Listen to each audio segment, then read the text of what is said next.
Welcome to Saturdays at 7, Christian Scholars Review's conversation series with thought leaders about the academic vocation and the relationship that vocation shares with the church.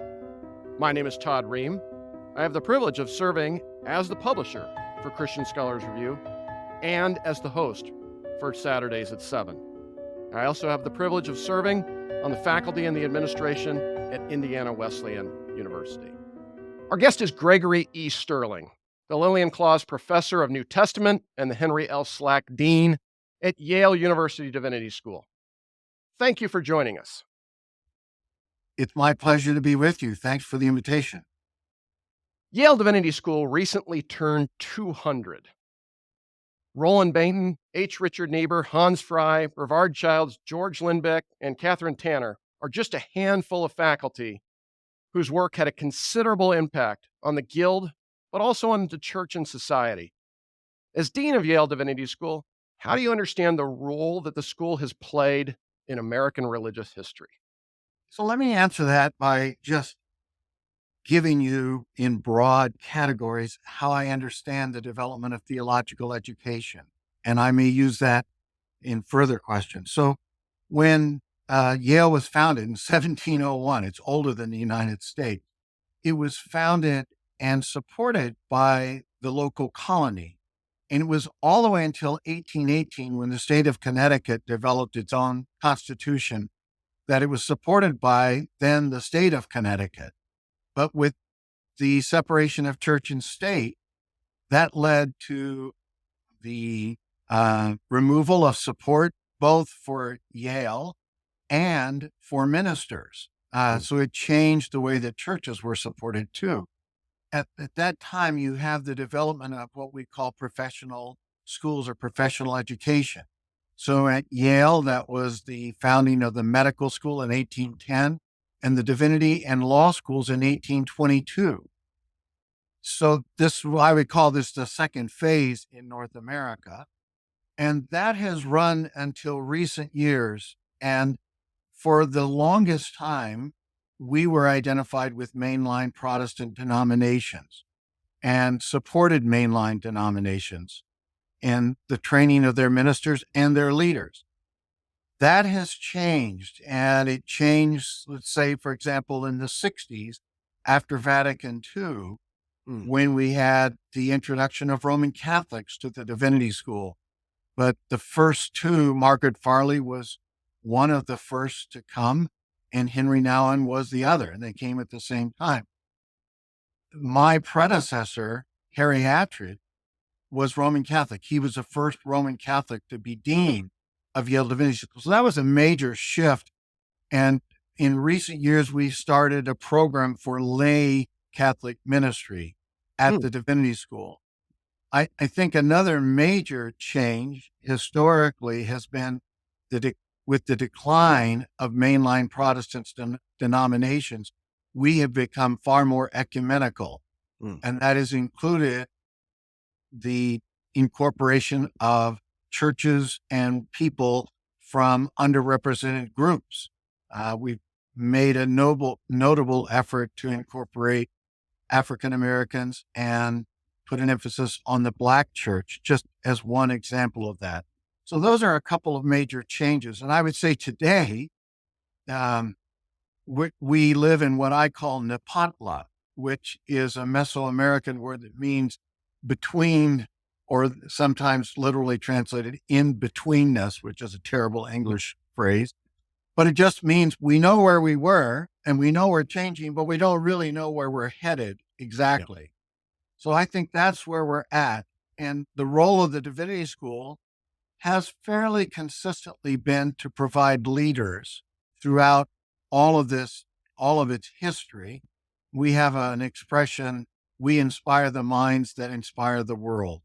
And one claim, and I can document this only in the past, not in the present, one routine claim is that we've trained more presidents and deans of schools and seminaries and more heads of denominations than any other divinity school in the country. If we're not number one, we're certainly very close. That's been one of our major contributions. Thank you very much. You yourself are an ordained restorationist or Churches of Christ minister. And I would assume that's reflective of the ecumenical reach that the school's had in recent years, too. It is, yeah. Abraham Malherbe, who was a professor here, in fact, was here and had retired before I left, was probably the first member of a Church of Christ to have a tenured position at the Divinity School. There was a huge connection to Disciples of Christ. And that's the Stone Campbell movement. So they're related. But at one time, there was a disciples' house just down the hill from the Divinity School. In fact, the first time I went to the Berkeley Center, this is the Episcopal school, I was helping them clean up afterwards, and I took a chair and folded it up. It was a folding chair and said, "Property Disciples of Christ." So I asked my colleague, "Do I have to worry about you Episcopalians?" So they had simply purchased the same house and were using that for their program. But that represents a legacy. So there's been a good legacy, but I think you're right. It does represent a broadening away from simply the main line. Thank you. Started to talk about this a little bit, but would you describe the community of students and faculty who gather at Yale Divinity School today? It's more diverse, perhaps, than it's ever been, but are there sort of core convictions, commitments, et cetera, that might define them? Sure. We are more diverse than we've ever been. And let me put it this way. This was kind of shocking to me. We have more women tenure track faculty than men. Hmm. So that just happened a few years ago. We also have tripled the number of faculty from underrepresented groups, doubled the number of staff, and doubled the number of students from underrepresented groups. It doesn't look like or feel like even the same place it was 15 years ago. It has shifted considerably. There are some core commitments. We are Christian by our ethos, by our history, and that's my commitment.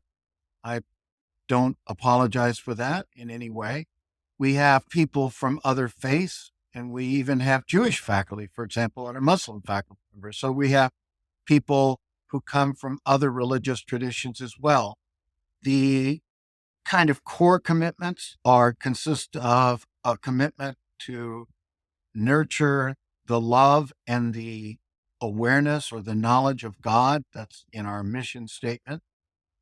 We are very much committed to issues of social justice in our world. That is, again, something that has run through the decades. I mean, this goes way back in our history. But those are a couple of things that are of fundamental importance. One thing that's happened in recent years, and this is a national phenomenon, is that the number of Master of Divinity students or students preparing for churches has decreased as opposed to the number of students preparing for other fields. So if you look at figures for the Association of Theological Schools, just to give an example, you'll see the increase in MA programs and the decrease in Master Divinity students. So we've experienced that same shift. We still have more Master Divinity students and we call it MAR, Master of Arts and Religion students, but that's because it's a 3-year program versus a 2-year program. Okay. So we strike this balance between preparing people for ministry and preparing people to do many other things, including serve in the academy. Thank you. You mentioned that the Divinity School is one of the professional schools of Yale University, of which there are 13, if I counted correctly, along with the Graduate School of Arts and Sciences. What role does the Divinity School then play amongst the other professional schools? We have a number of different functions. So every dean of the professional school is a member of the university cabinet. So we have university-wide relations and responsibilities. And then the deans meet regularly with the provost as well in separate meetings. So, and we discuss matters that pertain to all of us and cut across the entire university. More specifically, we have 6 joint degrees with these other schools. We have a joint degree with medicine, with the School of Public Health, with nursing. In those, we have with law, with environment, and with management. So we have students who are active in all of those programs. The single greatest connection is with the School of the Environment. That have the most joint degrees, and they're just down the hill from us, and there's a nice symbiotic relationship there. So we want to continue to encourage that. And I would say in any semester, approximately 20% of our students take classes in other schools at Yale.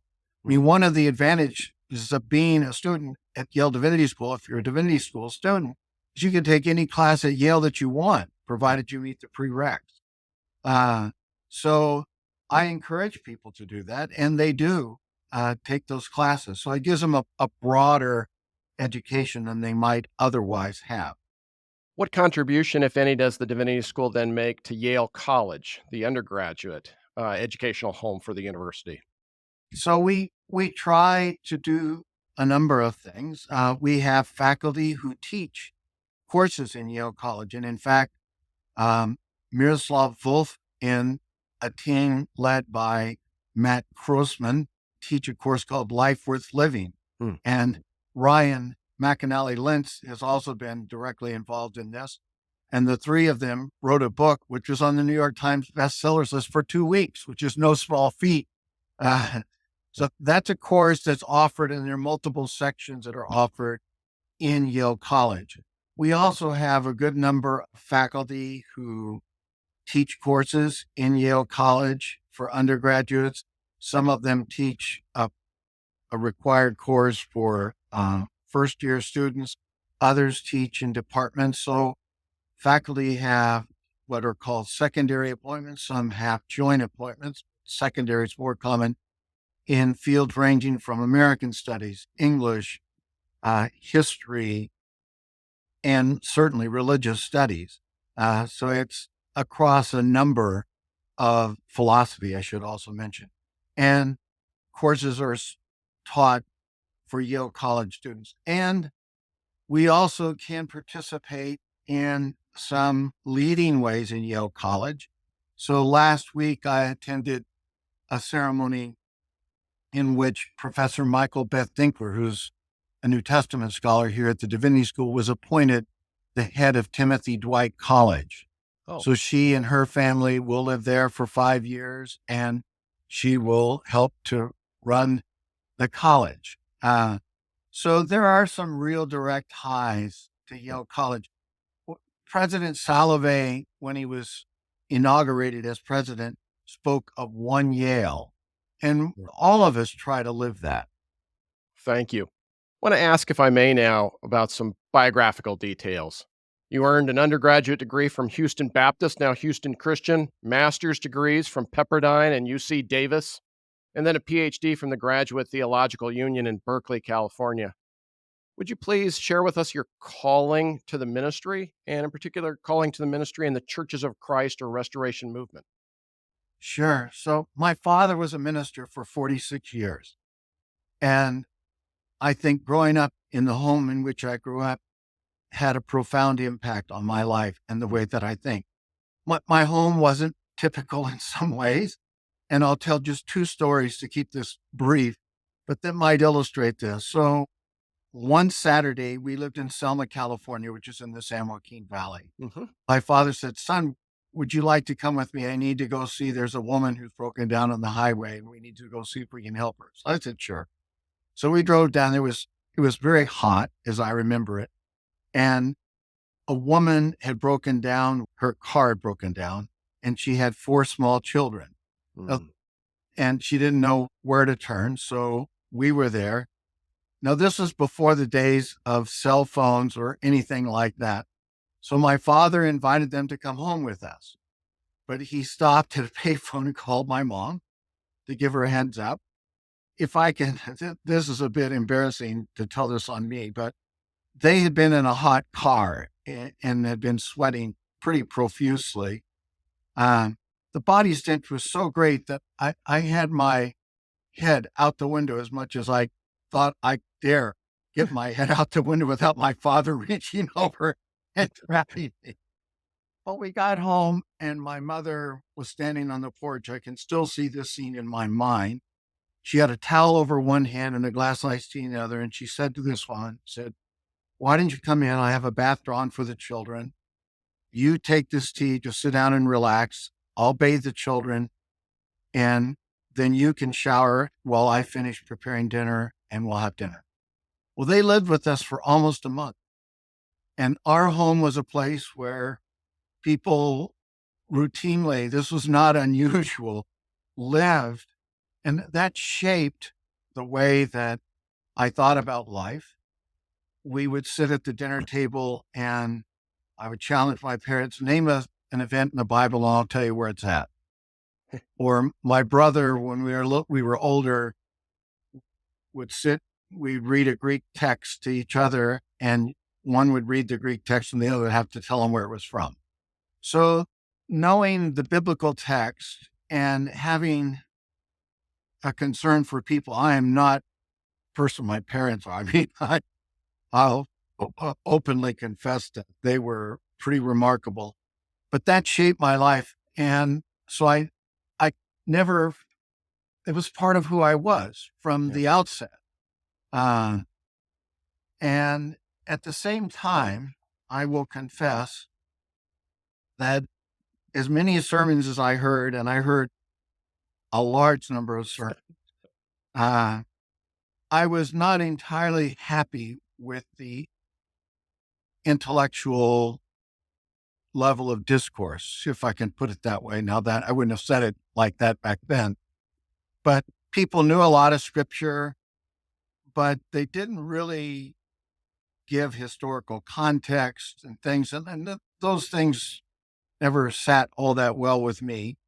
And then I wanted to learn Greek and Hebrew. So that started me in a very different direction, took my life in a different, along a different course, but I have never left or abandoned my call to ministry. And I think of my own role as Dean of Divinity School as a form of ministry. Yeah, thank you.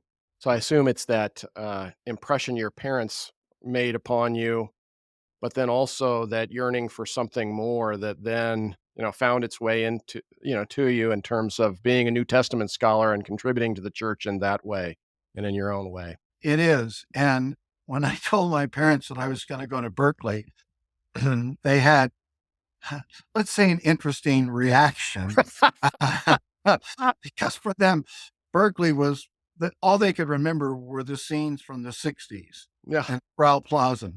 But they came to love Berkeley as a place to visit. And it was a most interesting place. I think it was a great place to get an education for me. And I'm very grateful to the people, especially the faculty whom I met there, who shaped a lot of the way that I think as a scholar. And so that was a wonderful experience for me. Yeah. Yep. Thank you. You're the author and editor of 9 books, and one theme that runs through your work, if I may, is the ability of the past to inform the present. In what ways is such a perspective important to the church and the church's mission in contemporary culture? That's a great question. Thank you for asking. My last book was called Shaping the Past to Define the Present. So that's where I've worked. I'll give you a specific example. I have been deeply concerned about the entanglement that we in our society have had with racism, especially as it relates to slavery. And I was absolutely thrilled when President Salovey commissioned David Blight, and David is a first-rate historian, to launch an effort to examine the relationship of Yale, and not only Yale, but New Haven and New England, entanglement with slavery in particular and racism more broad. And that has now come out as a major monograph published by the University Press. And I think we can't understand where we're at unless we understand where we've come from. That is, it's really hard for someone like me. And I will say, I mean, I grew up in a home that wasn't, say, a typical home if you think of a Yale University home in the past that was a fairly privileged and wealthy home. My parents were not at all wealthy. My father, as I said, was a minister, and we were middle-class Americans. And so sometimes it's easy to say, well, that doesn't have anything to do with me. Well, it does have something to do with all of us. And it's a bit shocking to have to come to grips with how much of our past has been bound up and the way that past has then given us privileges that we don't even realize. And I'll just give one example. Some people don't like this when I tell the story, but it makes the point, made it to me. So we have some wonderful young African-American male students and female students, but I'm just going to speak about the males. And when I've been close enough that I can ask this question, I've asked them, were you ever stopped by the police without cause? I have never had a student answer no to that. Oh, wow. Not one time. No, I would answer no to that. I was never stopped just to be checked out by police growing up. And I've thought about that, and I thought about it. I mean, it changes the way that you view police. And we've heard a lot about that in the last decade in particular. That has helped me understand. And I think for those of us who are privileged, it's hard to understand where we are in society today unless we really take an honest look at the past and realize just how much that has shaped us. One last little tidbit. This floored me. When the Civil War broke out, the mayor of New York proposed that New York City secede from the Union. I didn't know that. That's not in David's book. That was in a different book written by some Hartford reporters. But anyway, that gives you some idea if you're a Northerner, and I grew up in California and now live in the Northeast, you might think, well, this is not my problem. It is my problem. It's all of our problem. And we have to come to grips with that. So that's one example of how I think the past informs the present and then helps us to be sensitive to how we need to address it. Yeah. Thank you. You also serve as the editor of several series of books and monographs, with one published by Brill focused on Philo of Alexandria. Speaking of the past, why Philo? Well, for several reasons. So the first is, and I'm going to compare Philo to the Dead Sea Scrolls because everybody's heard of the Dead Sea Scrolls. I have published several articles on the scrolls, but I've never wanted to spend my life studying the scrolls. And the reason is that the scrolls are very sectarian.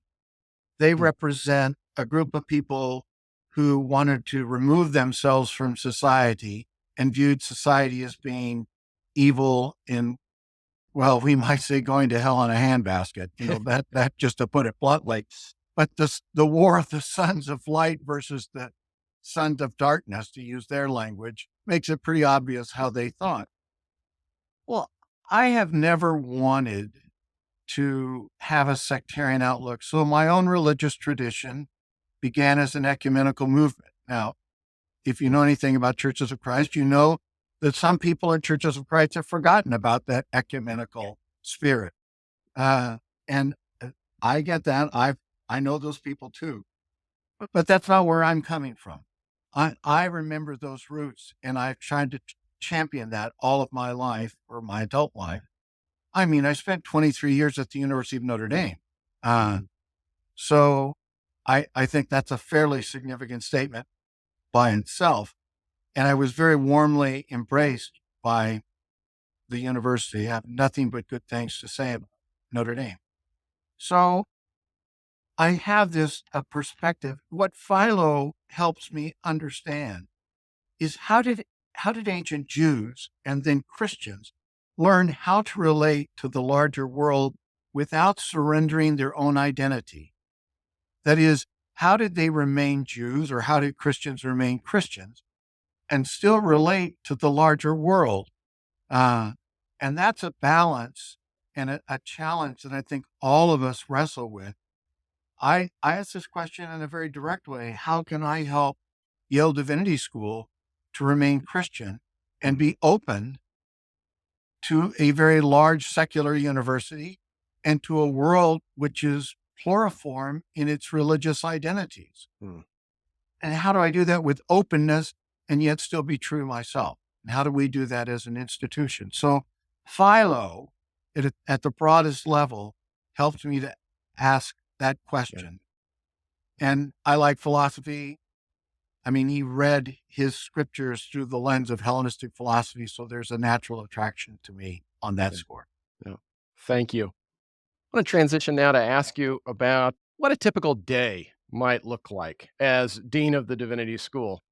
What responsibilities call for your attention over the course of a day? And is there even a typical day, perhaps?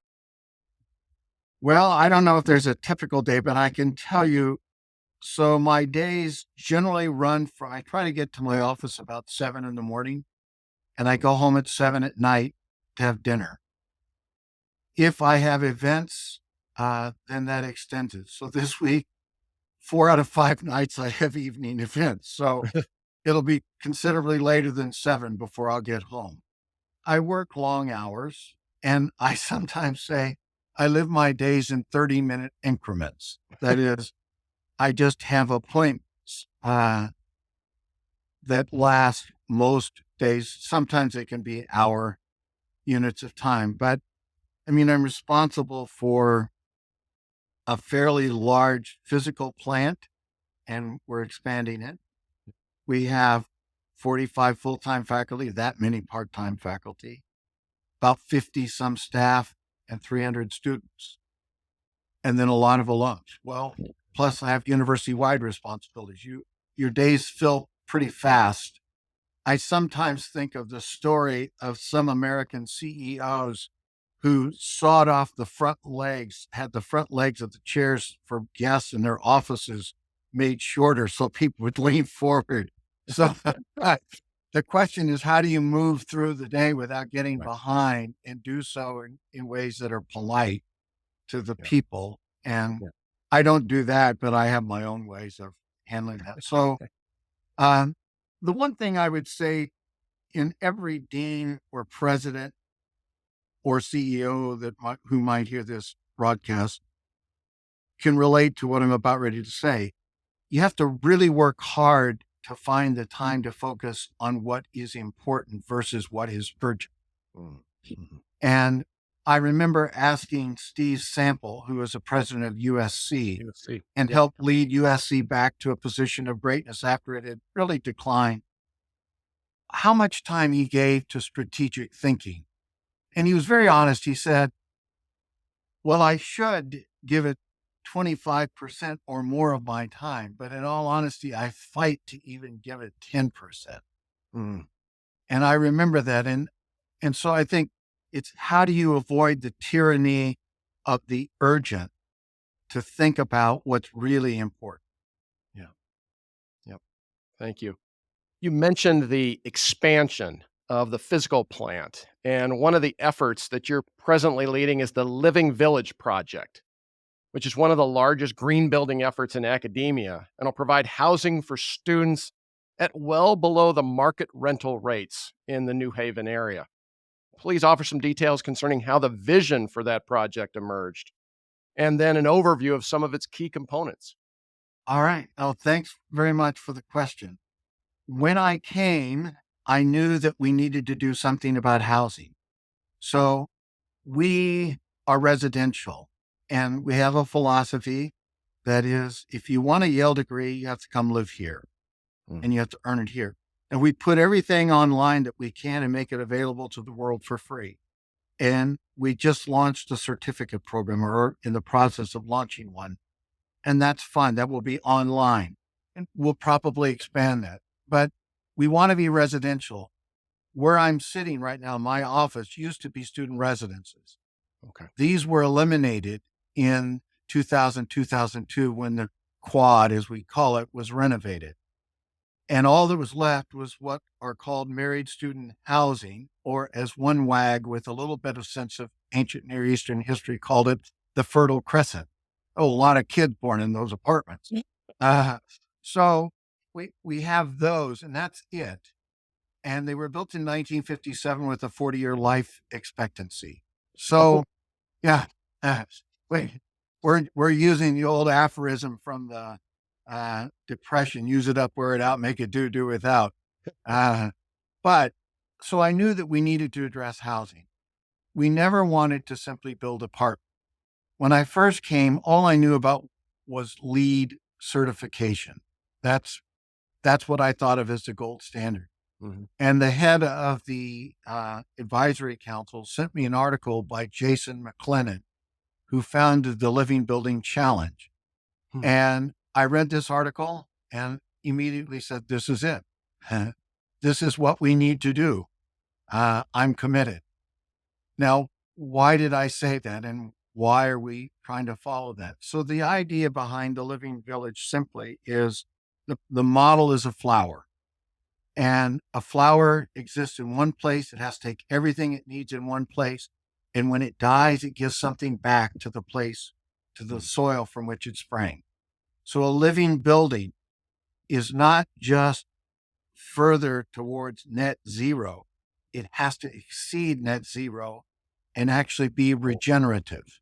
Okay. So some of the specifics are, it has to generate 105% of its energy. It has to capture and handle all of its own water, has to handle all of its own waste. It cannot be built out of any substance known to pose a threat to any form of life, whether human or otherwise. A lot of the material has to be local. I mean, there's a long, long list of what's required to build one of these buildings. They don't use innovative technology but rather innovate on the use of existing technology by the combination of that technology. And so our vision was to reintroduce community in a way that we didn't have. We're building it on the former parking lot, which is immediately adjacent to the school, to the quad. We wanted to make a very serious eco-theological statement because we believe that we are morally responsible to God for the way that we treat our world and our planet. And third, we wanted to offer subsidized housing to our students because the cost of living in New Haven is very expensive. And if your model is residential education, you're committing to the most expensive form of education that we have. And we're fortunate that we can do that. But we want to help students. We don't want them to incur debt while they're here. And the last thing is we wanted to make a statement of inclusivity. So the first time I met with the design architects, I said, we have a beautiful quad. It's modeled on the University of Virginia. So it's Mr. Jefferson's campus. But that's a model that looks to the past, and the past that didn't welcome everyone. The Living Village must complement LE, the quad, but it must look to the future. It must make a statement of inclusivity. So the design architectural firm we hired was the same firm that built the Memorial for Enslaved Persons at the University of Virginia. And just one simple illustration of this, Yale is famous for its quads inside colleges, et cetera, and they have very elaborate gates. We have a new quad, but there are no gates. It's open. And we're making a statement by keeping that open. So that's just one way that I can signal that. I could explain others. That's maybe enough.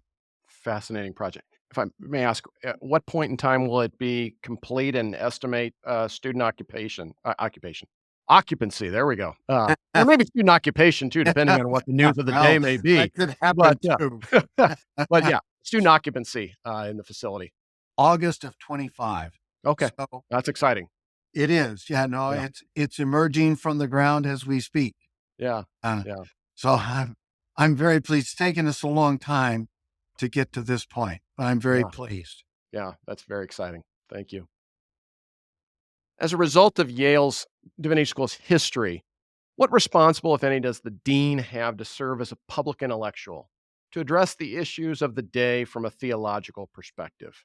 I do think the dean has a responsibility to be a voice for what is morally right and what is ethically right. I don't think that falls on the dean alone.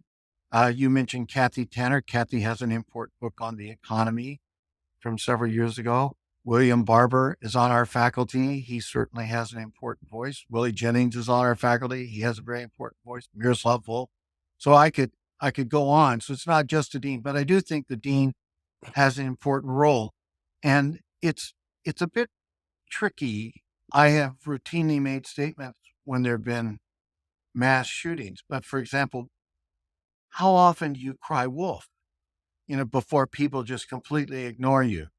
Probably the most famous statement that I made was after January 6th, when I wrote Mm, an editorial that was picked up by CNN. And I've had things in the New York Times. So I've tried to be a voice, but I think you have to choose when you speak and when you don't speak. mm, And I think there are times in which it's very hard to speak. So, in all candor, I haven't made a statement about the Israel Gaza conflict. It isn't that I don't feel strongly about it, I do. And I feel strongly about the violence committed by both sides. Would not defend. I would rather, on the contrary, condemn the violence committed by both sides.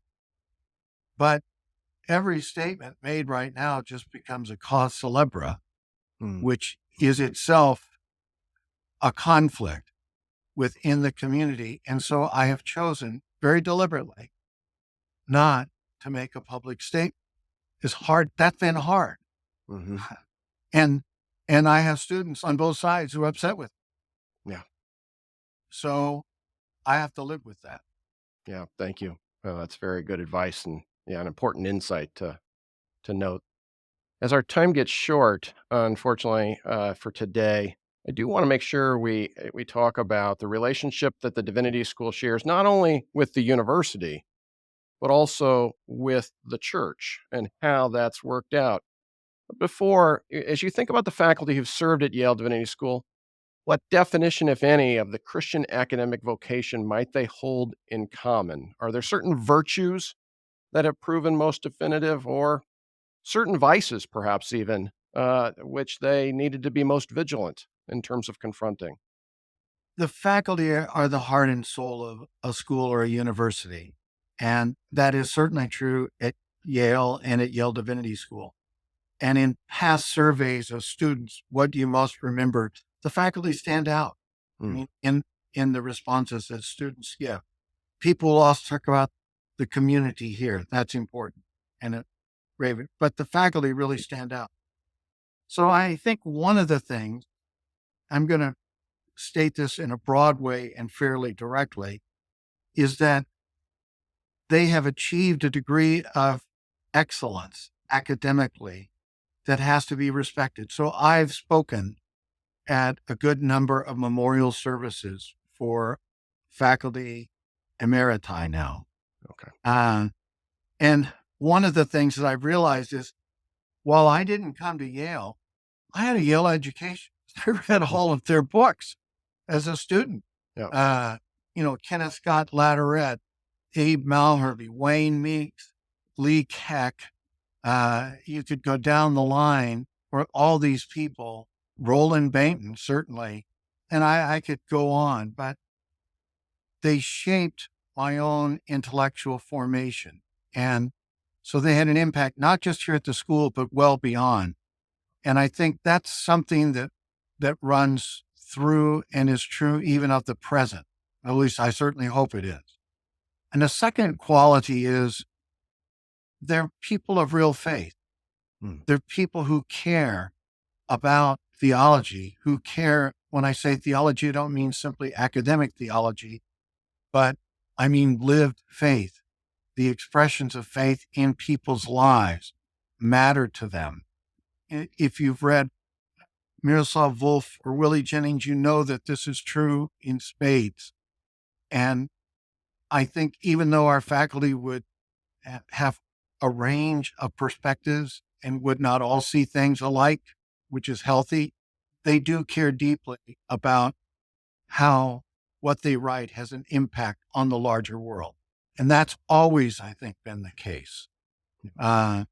So those are a couple of hallmarks. And I think the thing, and this may not have been so true in the past, but it's truer in the present, that's always a challenge, is that when you're in a large secular university, push is going to be away from faith or theology. It will be towards secularism. That's what has to be resisted at the broadest level. Yeah. It's not that, and again, I don't have the view that you isolate yourself. This is where I go back to Philo. You engage, but you engage in knowing how to keep your own identity and engage in a way with that larger world. I found at Yale, people really appreciate the kind of moral values that we can bring to a discussion. There are a lot of Yale faculty who've said something to me about William Barber's joining us and the emphasis that he brings on combating racism and poverty, for example. He's broader than that, and I don't want to leave him to that. But and I could go down the line and speak, but that is a real passion, and I think we also want to do that in a global way, not just within the United States. So we lost Lamin Sane, who was a great scholar and a wonderful Christian and just a great human being. But we have a very talented African now who's helping us build bridges to Africa. We have somebody working on South America who's very talented and committed to helping with that. And about 25% of our faculty are international. A lot of them come from Europe, was kind of expected, but we do have this broader perspective and we want to cultivate. Yeah. Thank you. You mentioned that pull of when you're in a larger secular university context, that pull towards the structures and values and definitions of legitimacy that may define the university. But then there's also the church. How do you, as the dean, understand the relationship the Divinity School shares with the university as a school of the university, but also with the church as a school of the church?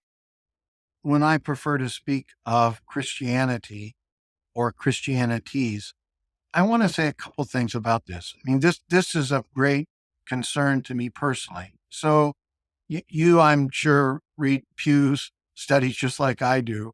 So in 1990, 90% of Americans identified as Christian, and in 2022, 63%. That's a huge decline in a very short period of time. And I find that alarming, to say the least. And mainlines have suffered perhaps more than almost any other group. So that has a direct impact on us. But what we've done in response is we've become much broader. That's deliberate on our part. So when I think of the church, I'll tell this one story. I'll keep this anonymous, but somebody who's been an important advisor to me, who is a major figure in mainlines in the United States, and I'll just leave the identity at that, said to me when I first became dean, said, don't tie the future of the school to the mainlines. And I've never forgotten that. We will not abandon mainline Protestants. we're committed to maintaining the tradition, but we will not be limited by them either. So we try to serve the entire range from mainlines to Roman Catholics to evangelicals, everyone. And if we don't, we're not ecumenical, but also Eastern traditions as well that we need to take seriously. Mhm. So I am deeply concerned. I will say this. We're in the process of, I appointed a task force to rethink our Master of Divinity curriculum because I realize churches are changing and we need to change our curriculum. So we're working seriously on that. Another thing we've done, though, in my mind, I've broadened ministry to being service not just to churches, but to not-for-profits, to many other areas. So we have a whole not-for-profit program that we run. And I think one of the things that probably we and most schools will think about in a serious way is how do you really develop chaplains? And how do you support chaplains? So it's been shocking to me that major corporations in the United States have begun hiring chaplains. And the reason is simple. I mean, they have people that don't belong to communities of faith. Yeah. And when they had crises in their life, they would always have a network that supported them. And now they don't have those networks. So who's going to support them when somebody loses their parents or worse yet, loses a child or a sibling or goes through a divorce or, loses their spouse, loses a job, whatever it is, they need support. This is Nepantla. This is knowing where we were. We're not really sure exactly where we're going. We have some broad ideas, and we're working to get there in a way that honors the past, but is very open to the future. Thank you. Yeah. Important insight for us to close our conversation on today. Thank you. Our guest has been Gregory E. Sterling, the Lillian Claus Professor of New Testament and the Henry L. Slack Dean at Yale University Divinity School. Thank you for sharing your insights and your wisdom with us. Thank you very much, Todd. I appreciate the opportunity and wish you the best in your programs. Thank you for joining us for Saturdays at 7. Christian Scholars Review's conversation series with thought leaders about the academic vocation and the relationship that vocation shares with the church. We invite you to join us again next week for Saturdays at 7.